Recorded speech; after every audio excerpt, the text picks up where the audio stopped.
Hi అండి. అందరికీ నమస్కారం. Welcome to my channel. ఈ వీడియోలో ఏపీ ఉద్యోగ పెన్షనర్ల ఆవేదన, ఉద్యోగ సంఘాలతో ప్రభుత్వం భేటీ, కీలక ప్రకటన. దీనికి సంబంధించిన పూర్తి తాజా సమాచారాన్ని వీడియోలో తెలుసుకుందాము. వీడియోని అయితే ఎక్కడ గాని స్కిప్ చేయకుండా ఎండ్ వరకు చూసేయండి. అప్పుడే ఇన్ఫర్మేషన్ పూర్తిగా అర్థమవుతుంది. అలాగే వీడియో చూస్తున్న ప్రతి ఒక్కరు వీడియోకి అయితే లైక్ చేయండి ఫ్రెండ్స్. ఈ వీడియోని తోటి ఉద్యోగ పెన్షనర్ మిత్రులతో అయితే షేర్ చేయండి. కొత్తగా మన ఛానల్‌ని చూస్తున్న వారు ఇంకా ఎవరైనా సబ్స్క్రైబ్ చేసుకోకుంటే వెంటనే మన ఛానల్‌ని సబ్స్క్రైబ్ చేసుకోండి. సో, దీని ద్వారా నేను చేసే లేటెస్ట్ వీడియోస్ అన్నీ మీ వరకు రీచ్ అవుతాయి. ఇక ఆలస్యం చేయకుండా వివరాల్లోకైతే వెళ్ళిపోదాము. ఫ్రెండ్స్, ఇక విషయానికొచ్చినట్లయితే చంద్రబాబు నాయుడు గారి ప్రభుత్వం ఉద్యోగుల ఆశలు, ఆవేదనలు. ఆంధ్రప్రదేశ్ ముఖ్యమంత్రి చంద్రబాబు నాయుడు గారు ఇటీవల కేబినెట్ సమావేశాన్ని విజయవంతంగా నిర్వహించారు. అలాగే అసెంబ్లీ సమావేశాలు కూడా ముగిశాయి. ప్రజల ఆర్థికాభివృద్ధి, ప్రతి ఇంట్లో చిన్న వ్యాపారం లేదా పరిశ్రమ స్థాపన లక్ష్యంగా ప్రభుత్వం పనిచేస్తుందని ముఖ్యమంత్రి ప్రకటించడం శుభసూచకం. ప్రజల సంక్షేమం కోసం చేపడుతున్నటువంటి ఈ కార్యక్రమాలు అభినందనీయం. అయితే ఉద్యోగులు, పెన్షనర్లు, ఉపాధ్యాయులు మాత్రం కొత్త ప్రభుత్వం తమ ఆర్థికేతర సమస్యలను పరిష్కరిస్తుందని, నిధులు కేటాయించి తమ కష్టాలను తీరుస్తుందని ఎంతో ఆశతో ఎదురుచూశారు. కానీ వారికి నిరాశ ఎదురైంది.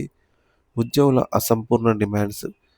ప్రజల సంక్షేమం కోసం ప్రభుత్వం కృషి చేస్తుందన్న ముఖ్యమంత్రి మాటలు ఉద్యోగులకు వర్తిస్తాయా అనే ప్రశ్నే తలెత్తుతోంది. ఎందుకంటే ఉద్యోగులకు కూడా ప్రజల్లో భాగమే కదా! మరి వారికి ప్రతి 6 నెలలకోసారి ఇవ్వవలసిన డిఆర్ఎస్ అలవెన్స్ డీఏలు ఎందుకు ఇవ్వటం లేదు? అలాగే ప్రతి 5 సంవత్సరాలకు ఒకసారి ఇవ్వవలసిన పే రివిజన్ కమిషన్ పీఆర్సీ ఎందుకు అమలు చేయటం లేదు? పీఆర్సీ ఆలస్యమైనందుకు కనీసం 27% నుంచి 30% మధ్యంతర భృతి అయినా ఇస్తారేమో అని ఆశించిన ఉద్యోగులకు అది కూడా లభించలేదు. 4 డీఏలు పెండింగ్‌లో ఉన్న ఈ కేబినెట్ మీటింగ్‌లో ఒక్క డీఏ కూడా విడుదల చేయకపోవడం ఉద్యోగుల్లో తీవ్ర అసంతృప్తి రేకెత్తిస్తోంది. ఏం చేసినా ప్రజల కోసమే అని ప్రభుత్వం చెబుతున్న మాటలు ఉద్యోగుల పట్ల దాని వైఖరి పొంతన కనబడటం లేదు అని ఉద్యోగ సంఘాలు ఆవేదన వ్యక్తం చేస్తున్నాయి. ఉద్యోగ సంఘాల పాత్ర, భవిష్యత్ కార్యాచరణ. ప్రభుత్వం ఉద్యోగులను మోసం చేస్తుందన్న ఆరోపణల నేపథ్యంలో ఉద్యోగ సంఘాల జేఏసీలు వినూత్నంగా ఆలోచించి కీలక నిర్ణయాలు తీసుకోవాల్సిన అవసరం ఉంది.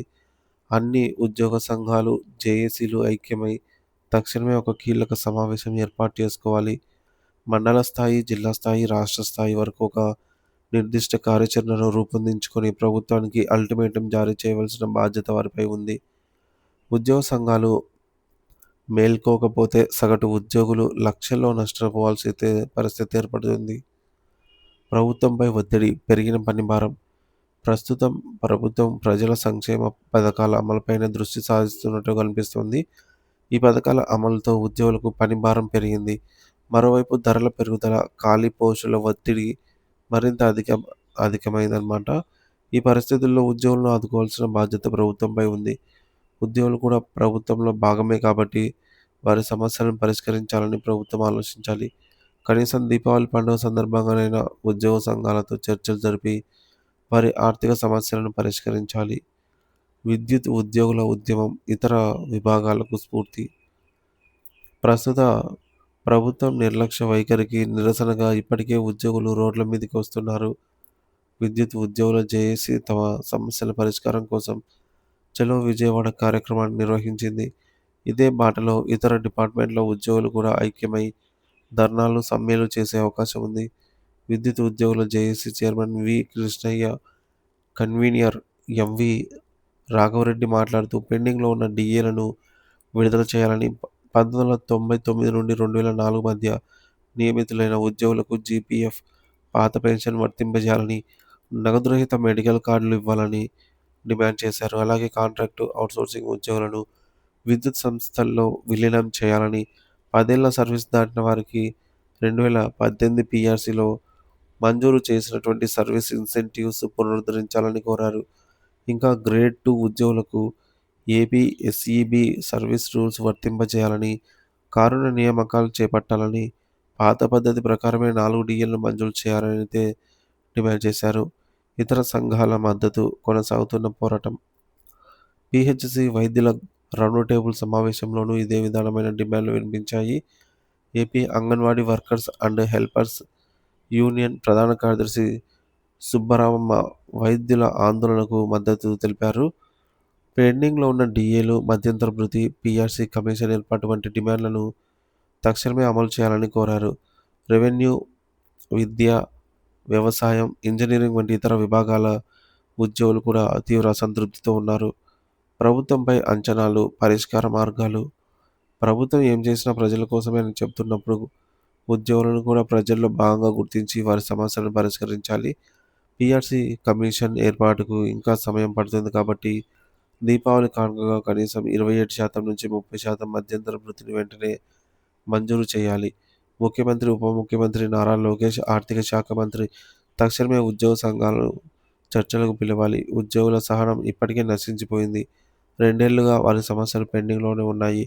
ఉద్యోగ సంఘాల జేఏసీలు కూడా ప్రజలతో, ప్రభుత్వంతో చర్చలకు వెళ్లే విధంగా పావులు కదపాలి. ఇక ఇతర డిమాండ్లు, ఎన్నికల ప్రాధాన్యత. ప్రభుత్వం 4 డీఏలు పెండింగ్లో ఉండగా కనీసం 2 డీఏలను తక్షణం విడుదల చేయాలి. మిగిలిన 2 డీఏలను సంక్రాంతి పండుగకు అయినా విడుదల చేసే విధంగా చర్యలు తీసుకోవాలి. మనం చూసుకున్నట్లయితే పొరుగు రాష్ట్రమైనటువంటి తెలంగాణ ప్రభుత్వం ఇప్పటికే ఒక డీఏను విడుదల చేసి సంక్రాంతికి మరొక డీఏను ఇవ్వబోతోంది. అలాగే మధ్యంతర భృతిని కూడా 5% ఇచ్చింది. ఏపీలో కూడా అదే తరహాలో చర్యలు తీసుకోవాలి. ఈహెచ్ఎస్ నగదు రహిత వైద్యం అందించడానికి కార్డులు మంజూరు చేయాలి. ఖాళీ పోస్టులను భర్తీ చేయాలి. ప్రమోషన్లు, ట్రాన్స్ఫర్లు పారదర్శకంగా చేపట్టాలి. కార్పొరేట్ ఆసుపత్రులలో వైద్యం కోసం వెళ్లే ఉద్యోగులకు మెరుగైన హెల్త్ స్కీమ్ను అమలు చేయాలి. ఇక రిటైర్మెంట్ అయిన వారికి రిటైర్మెంట్ బెనిఫిట్స్ వెంటనే అందేలాగా చూడాలి. ఆలస్యమైతే వడ్డీతో సహా చెల్లిస్తామని చెప్పినప్పటికీ ఆ వడ్డీ చాలా తక్కువ ఉంది కాబట్టి రిటైర్మెంట్ అయిన వెంటనే 1 నెలలోపు వారికి బెనిఫిట్స్ అందేలాగా అయితే ప్రభుత్వం చర్యలు తీసుకోవాలి. ఉద్యోగులు లేనిదే ప్రభుత్వం ఏ పని చేయలేదు. ఏ పథకము విజయవంతం కాదు. రాబోయే స్థానిక సంస్థల ఎన్నికలు, ఇతర ఎన్నికలలో మంచి ఫలితాలు రావాలంటే ఉద్యోగుల మద్దతు పొందాల్సిన బాధ్యత ప్రభుత్వంపై ఉంది. ఉద్యోగ సంఘాల జేఏసీలు తక్షణమే ఒక కీలక సమావేశం నిర్వహించుకొని ఇతర పార్టీల కార్మిక సంఘాల మద్దతుతో ప్రభుత్వానికి ఉద్యోగుల అసంతృప్తిని స్పష్టంగా తెలియజేయాలి. దీపావళి, సంక్రాంతి పండుగలకైనా ఉద్యోగుల ఆర్థిక సమస్యలు తీరుతాయని, 30,000 కోట్ల బకాయిలు క్లియర్ చేయాలని, మధ్యంతర భృతిని తక్షణమే ఇవ్వాలని డిమాండ్ చేయాలి. ఉద్యోగ సంఘాల జేఏసీలు మేల్కొని ప్రభుత్వాన్ని మేల్కొల్పి సగటు ఉద్యోగులకు న్యాయం చేస్తారని అయితే ఆశిద్దాము. సో ఇది ఫ్రెండ్స్ ఇప్పటివరకు ఉన్న తాజా సమాచారము. Thank you for watching this video.